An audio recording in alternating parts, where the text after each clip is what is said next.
Halo teman-teman yang ada di channel YouTube Miss Erna. Udah lama banget nih nggak ketemu ya, karena kita habis liburan. Jadi selama liburan sama sekali nggak pegang handphone, nggak pegang komputer dan lain sebagainya. Full family time at home. Nah teman-teman masih dong WFH, khususnya anak-anak Miss Erna yang sekarang masih belajar di rumah, dan Miss Erna juga sebetulnya work from home. Kita masih belum boleh untuk bertemu di sekolah ya. Kita akan belajar tentang cara bertanya keberadaan seseorang yang ada di rumah. Jadi kemarin itu kelas 1 nih khususnya, kita belajar ruangan-ruangan yang ada di rumah. Dining room, living room, bedroom, and then bathroom, garage, garden, pokoknya banyak banget ya. Nah, kadang kita kalau di rumah tuh suka nanya ya, di mana ibu saya? Where is my mother? Where is my sister? Where is your sister? Where is your brother? Where is daddy? Where is mother? Gitu kan ya. Nah, gimana sih cara bertanya? Di mana sih mama saya tuh? Ada di kamar mandi kah? Ada di dapur kah?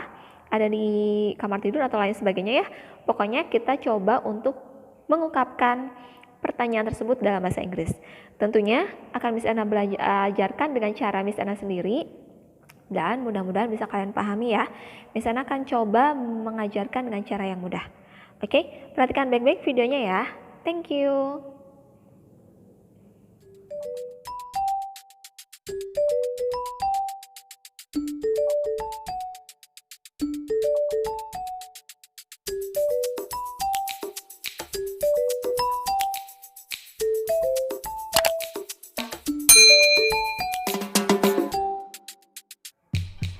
Nah, ini dia materinya untuk kelas 1 ya, bertanya keberadaan seseorang. Sebentar, Miss Erna fokusin dulu sama agak cerah.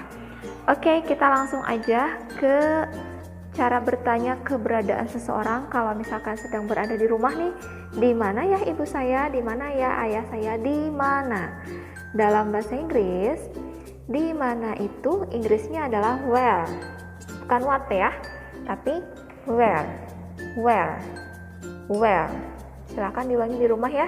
Where. Artinya di mana. Nah, sekarang kita langsung ke contoh pertanyaannya. Where is she? Di mana dia perempuan? Contoh misalkan dia perempuan itu sedang berada di dapur contohnya ya. Where is she? Where is she? Perhatikan baik-baik. Subjeknya itu adalah she. Maka ketika menjawab lengkap, kita harus memasukkan lagi she-nya. She, kemudian is. Tadi ibu bilang contohnya ada di dapur. Berarti she is in the dapur. Tentu kalian udah tahu dong. She is in the kitchen. Nih, Miss Erna baca lagi. Where is she? She is in the kitchen. Dia perempuan sedang berada di dapur. Di mana dia perempuan? Dia perempuan sedang berada di dapur. Begitu. Berikutnya dengan subjek yang berbeda, nomor 2 ini, where is he? Where is he? Perhatikan baik-baik, subjeknya adalah he. Ya, sekarang kita akan menjawab pertanyaan dengan lengkap. He dulu yang kita simpan, subjek dulu. He, kemudian is.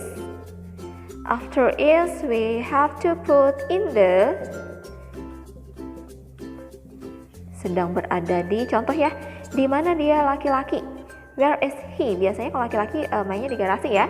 He is in the, contohnya garasi. In English is garage. So, he is in the garage. Misalnya ulangi nih. Where is he? He is in the garage.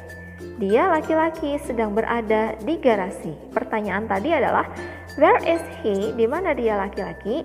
Jawabannya adalah dia laki-laki sedang berada di garasi. Gitu.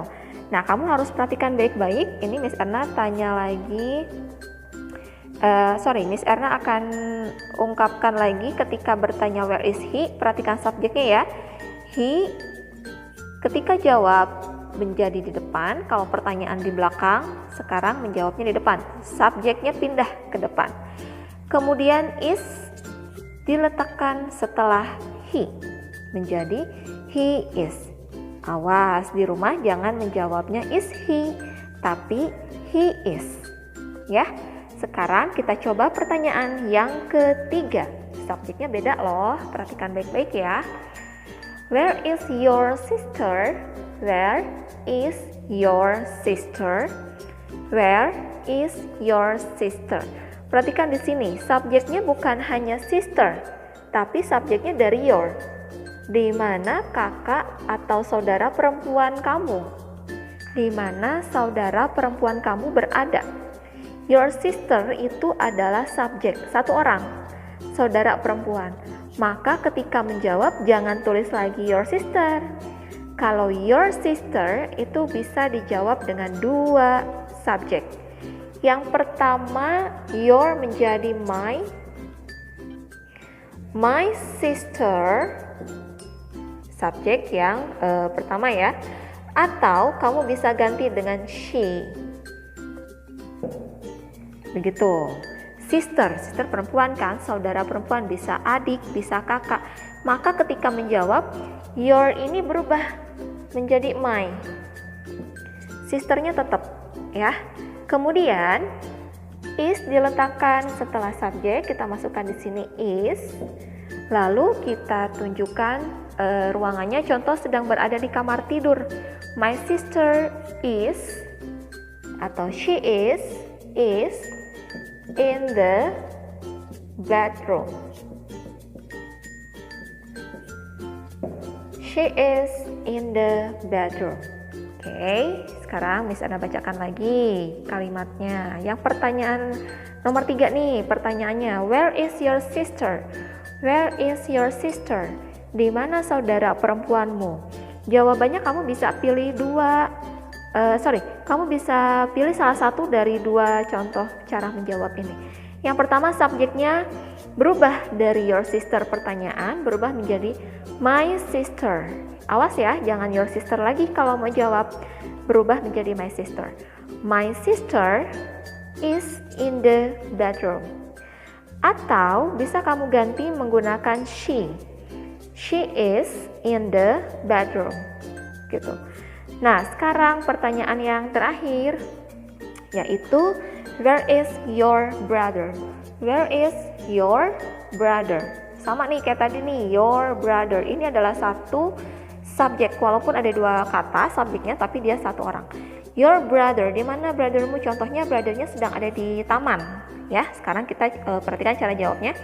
Sama, cara jawabnya juga bisa dua. Yang ke satu bisa menggunakan my brother is in the garden. Biasakan ketika kalian menyebutkan lokasi itu selalu diawali dengan in the garden, in the kitchen, in the bedroom, in the bathroom, in the living room, in the dining room, dan lain sebagainya ya.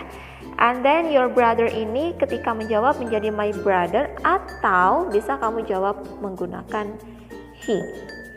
Boleh nggak sih Miss kalau pakai she is in the garden, padahal pertanyaannya where is your brother? Jawaban she sudah jelas ini salah karena she itu untuk perempuan, sementara brother itu adalah saudara laki-laki gitu ya. Miss Ana ulangi lagi nih pertanyaan yang terakhir. Where is your brother? Di mana saudara laki-lakimu? Jawabannya adalah my brother is in the garden atau he is in the garden gitu. Nah, teman-teman yang di rumah, khususnya murid-murid Miss Erna nih yang ada di rumah ya, sekarang kita masih belajar di rumah. Silahkan kamu catat materi ini, kemudian jangan lupa untuk mengulanginya supaya makin paham. Oke, terima kasih yang sudah mampir juga di channel Miss Erna untuk belajar bersama-sama bahasa Inggris dengan mudah. And I hope you still stay healthy and stay safe. Thank you, di lain kesempatan semoga kita bisa bertemu lagi ya. Bye bye.